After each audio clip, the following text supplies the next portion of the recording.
Ұйқының ұзақтығы психикалық және физикалық денсаулықта үлкен рөл атқаратынын бәріміз білеміз. Дегенмен ұйқы кезіндегі позиция біздің әл-ауқатымыз үшін маңызды фактор болып табылады. Сарапшылардың пікірінше, біздің денсаулығымызға үлкен пайдасы бар ұйқы позициясы бар екен. Ішкі ағзалардың орналасуына байланысты сол жақта ұйықтау ас қорыту, арқа және жүрек үшін пайдалы болып саналады. Сол жақта ұйықтаудың бірнеше пайдалары бар. Бірінші пайдасы – лимфа жүйесін нығайтады. Сол жақта ұйықтау сіздің денеңізге лимфа сұйықтығын жақсы сүзуге мүмкіндік береді. Өйткені дененің сол жағында лимфаның көп бөлігі орналасқан.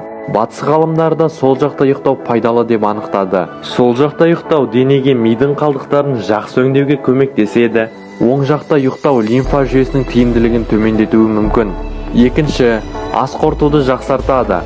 Оң жақтан гөрі сол жақта ұйықтаған жөн. Сол жақта жатқанда тамақ қалдықтары тоқшектен тыныш өтеді. Нәтижесінде сіз таңертең оңай әрі сергек оянасыз. Сондай-ақ сол жақпен ұйықтау асқазан мен ұйқы безіне қолайлы жағдайда болуға мүмкіндік береді және ұйқы ферменттерінің жақсы өндірілуіне ықпал етеді.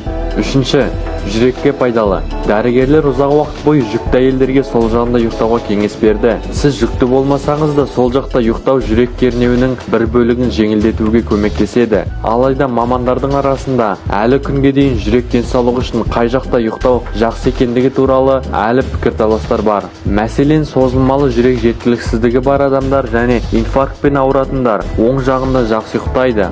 Төртінші пайдасы – жүкті әйелдерге ыңғайлы. Сол жақта ұйықтау жүкті әйелдердің қан айналымын жақсартып қана қоймайды, сонымен қатар арқадағы стрессті жеңілдетеді, бүйрекке және нәрестеге қан ағымын жақсартады. Осы себепті дәрігерлер жүктілік кезінде сол жақпен ұйықтауға кеңес береді.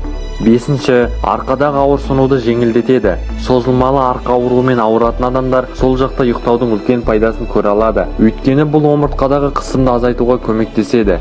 Жетінші, қан айналымына көмектеседі. Егер сізде варикозды тамырлар болса, сол жағыңызда ұйықтағаныңыз жөн. Бұл қан айналымын жақсартады, толық тамырға қысымды төмендетеді.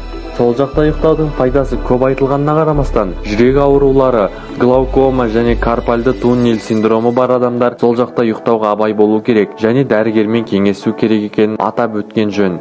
Егер сіз сол жақта ұйықтауды үйренгіңіз келсе, бұл әдетті қалыптастыру үшін біраз уақыт қажет болуы мүмкін. Ең бастысы ұйықтайтын жер жұмсақ әрі ыңғайлы болу керек. Бұл сізге жақсы ұйықтауға және сергек оянуға көмектеседі.